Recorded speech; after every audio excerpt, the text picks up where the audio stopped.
Sosok relawan Wanadri menjadi kunci dalam penemuan jenazah pendaki yang hilang di Bukit Mongkrang, Karanganyar, Yasid Ahmad Firdaus, Selasa 10 Februari 2026. Salah satu anggota relawan Wanadri, yakni Sugiarto, menyebut lokasi penemuan bukanlah kebetulan, melainkan hasil analisis data survivor.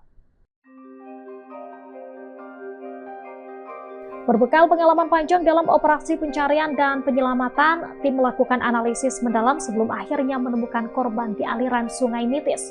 Salah satu anggota relawan Wanadri Bandung, yakni Sugiarto, menyebut lokasi penemuan bukanlah kebetulan, melainkan hasil analisis data survivor.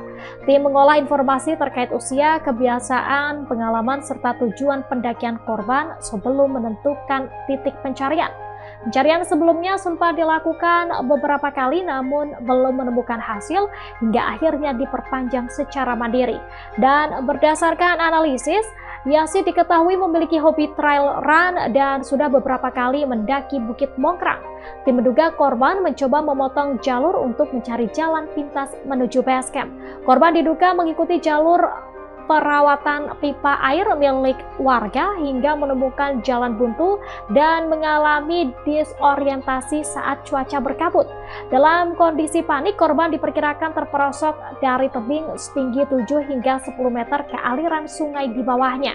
Tubuhnya diduga sempat tertahan pohon pisang dan material alam di sekitar lokasi sehingga tidak terbawa arus sebelum akhirnya ditemukan dalam kondisi meninggal dunia.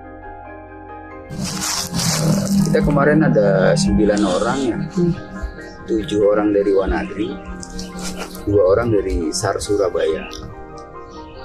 Itu yang mencium aroma pertama kali itu ada junior saya namanya Aji. Lalu untuk memastikan rame-rame baru kita lihat gitu.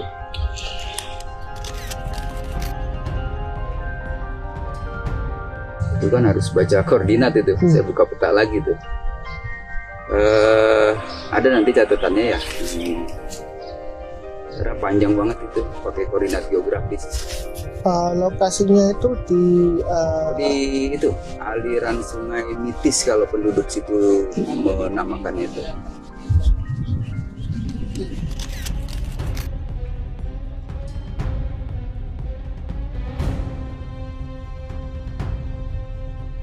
Yang pertama kita kan tim Wanadri ini datang hari setelah operasi SAR ditutup ya. 2 hari sebelum operasi SAR itu ditutup, kita dari teman-teman Wanadri datang merapat ke situ, ikut pencarian 2 hari, kemudian ditutup. Kemudian kami diizinkan kembali mencari pencarian mandiri itu hari Sabtunya, entah saya lupa berapa hari itu. Setelah itu baru kita mulai pencarian mandiri dan ada rekan dari SAR Surabaya yang bergabung, juga ada beberapa rekan, ada teman dari FPGI, dari teman dari Solo juga, cuma nggak banyak sih, 1-2 orang yang ikut mensupport lah. Nah itu bukan feeling, bukan asumsi, bukan apa ya, tapi mengolah data.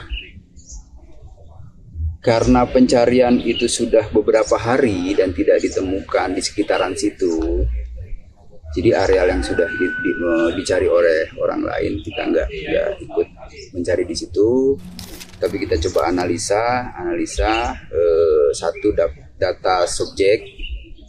Si subjek ini, si orang ini nih siapa? Tujuannya ngapain, usianya berapa, kejadiannya kapan, fisik anak ini bagaimana, itu yang menjadi dasar untuk olah data. Nah sehingga karena anak ini atlet ya, badannya sehat, terus kejadiannya juga relatif masih pagi, kemungkinan kan prediksi kita itu jarak tempuhnya jauh ya, jarak tempuh yang bisa dia jalani itu sangat jauh. Jadi lalu kita aplikasikan, aplikasikan ke peta Tapi kita pakai itu peta topografi. Nah, baru kita menentukan areal pencarian. Kalau di dalam SAR itu disebutnya search area. Jadi kita nggak ngarang-ngarang, kita memang menuju ke situ, merencanakan di situ, dan daerah situ yang belum dicari oleh pencari sebelumnya.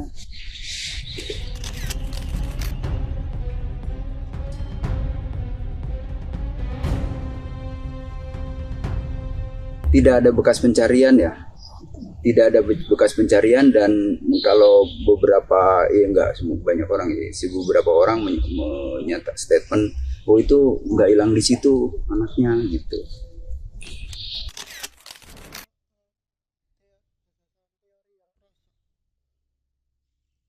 Jadi kalau kita baca datanya, terus kita olah, anak ini kan hobinya lari. Nah, itu bahasa sekarang namanya trail run.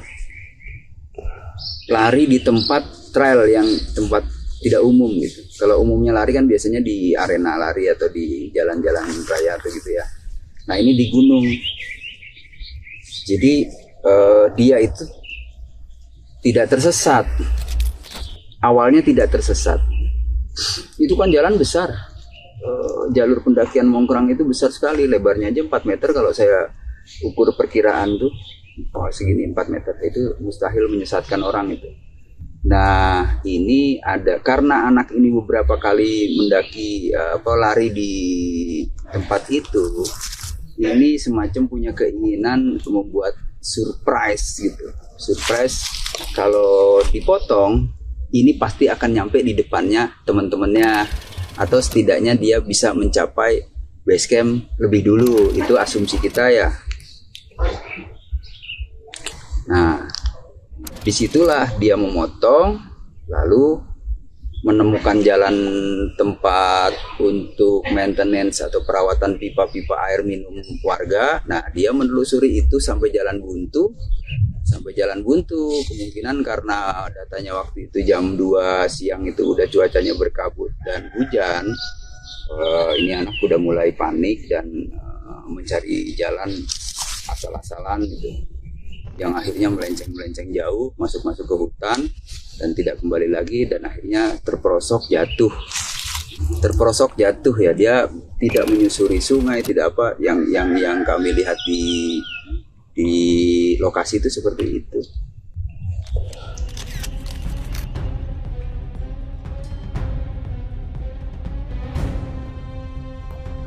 Kalau asumsi kita dari lihat analisa medan di yang tempat dia berada itu bukan kelelahan ya, karena cuacanya yang gelap berkabut walaupun itu siang hari, jadi dia jalan tanpa arah, disorientasi semau dia. Akhirnya dia mencoba terus turun, kemungkinan asumsi dia akan menelusuri sungai, lalu terperosok. Dan kalau teman-teman kan bacanya, Bang itu kayaknya dia pas mau terperosok itu peluk pohon pisangnya sekalian ambruk gitu.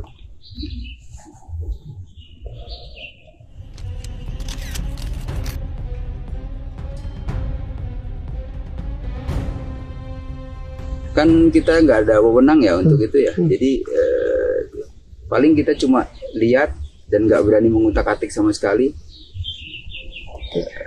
Jadi nggak bisa menginformasikan itu.